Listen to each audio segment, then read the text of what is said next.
Shall we start where we normally do with the highest ranking teams in the EFL Championship next season? The 3 Year 1 parachute teams.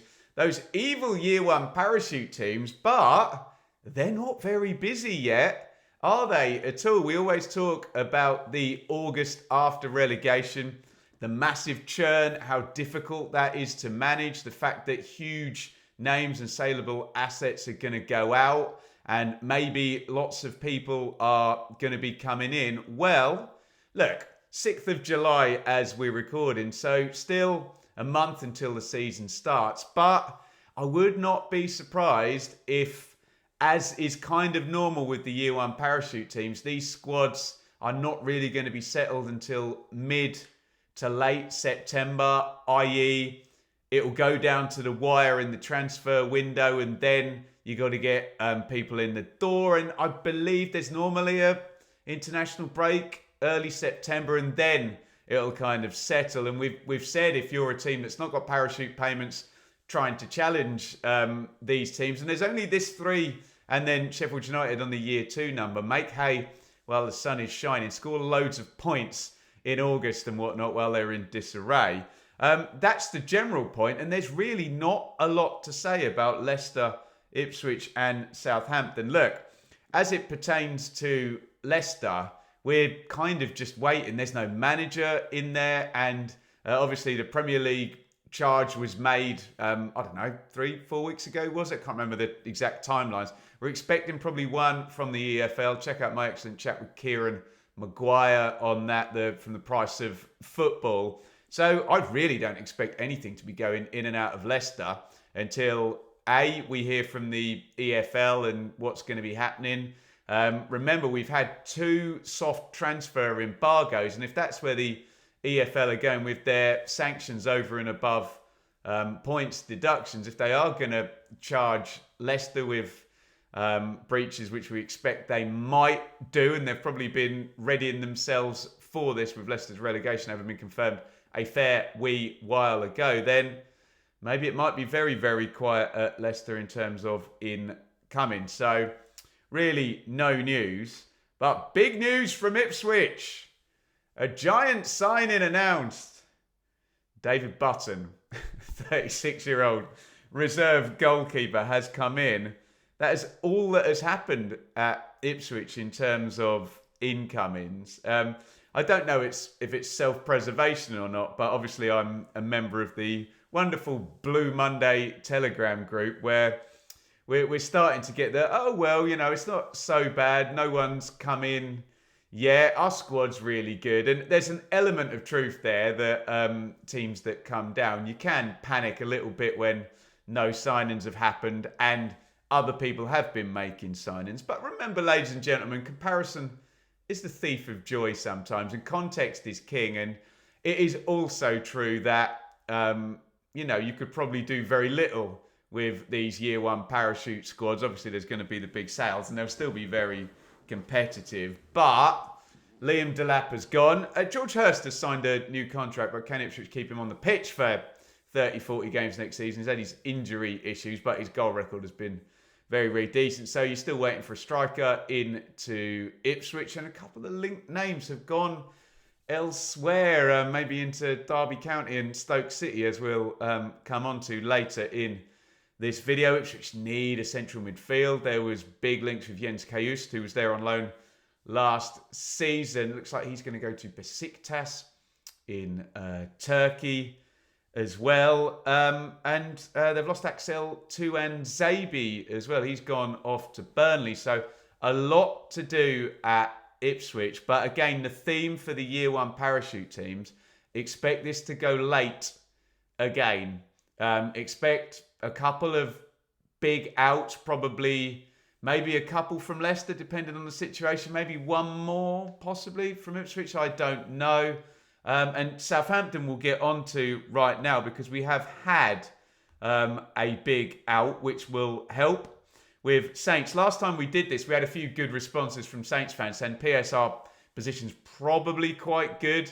I know it's hard to keep up with all of this. We spoke about Joshua Kwasi coming in last time. Well, since then, Paul Onuachu has gone out to Trabzonspor in Turkey for, we think, the thick end of £5 million. And Kameldine Sulemana has gone to Atalanta. So it looks like they've cashed into the thick end of £20 million. So the position is going to be good for Southampton. Could Sulemana have put 10 goals and 10 assists on the board if he'd stayed like... let's think of a parachute cheeker. Arnaut Danjuma, who came down and stayed the season with Bournemouth and just put the numbers on. And we've seen Georgie Rutter at Leeds do it in recent years. If you can keep one of these cheat codey type players who's been signed in the Premier League and is probably too good for the level, then up and away you go. But yeah, at the moment, all you're seeing from the parachute teams is Ipswich have banked money for Delap.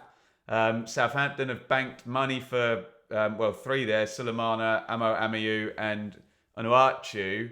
Leicester, again, is a bit of a different matter, but nothing really doing. And I would expect things to be moving later in the window for the 3 year one parachute teams.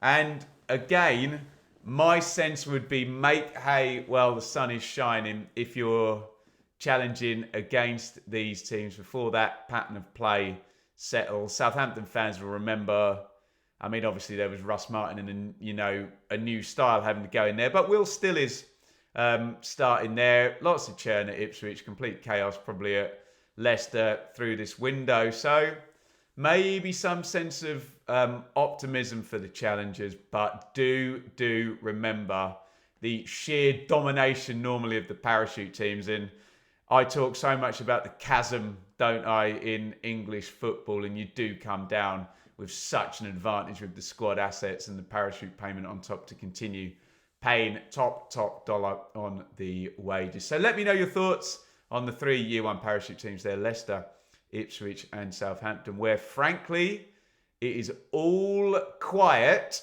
Is that bad news for these clubs, or is it sensible? Is it good news for the clubs trying to challenge them, of which we will get involved discussing right now. And we will start, as we did last time, with the playoff losers and the teams that came close, but no cigar last time. And that is Sheffield United, Coventry and Bristol City. And again, in parachute land, not a lot going on at Sheffield United. We'd already spoken about the Nigerian winger, Ukaki, who'd come in on the last video. Tyler Binden, centre-half, in on loan from Nottingham Forest. I mean, what I will say, if he's been working under Nuno, and if he's been working and training with Murillo and Milenkovic at Forest, they had brilliant centre-backs in the Premier League last season, then that could be something. I'm sure the Blades are still a little bit rattled by the goings-on with Chris Wilder going and Ruben Sellers coming in, and hoping, bits and bobs are going to be happening. But I suppose the bigger news on the way out, we talked a lot about Ahmed Hardzic, Harmer, maybe Cooper, but Souza out, cheat code last season, wasn't it? Big style. To Wolfsburg, says transfer mark for €15 million. I don't know, Blades fans, do you think of that price? Is that just about fair? I don't know what. I'm guessing if that was the price, he probably only had a year left on his deal. I don't know that to be a fact. I'm just speculating because I thought it might have been a little touch higher. But look, you just got a bank, and they managed to keep him for the season. He got them very, very close to promotion, didn't he? Susie, you can say that for all of the lads there, Ahmed Hardzic and Harmer, particularly in the playoff final. Ahmed Hardzic was off the pitch, concussion protocol, wasn't he, when the winning goal went in, and Harmer did his level best to win them that game, but he went off injured. So out goes the first one. Let me know, Blades fans, are the other two going to follow? Hopefully not, for the sake of the United fans. Thank you for watching this clip from our latest transfer update video. The full show will be going up it might already have been uploaded, in which case you can watch it up here. It might not have been uploaded yet, in which case we'll stick another video up there. Thanks for watching. Hit subscribe.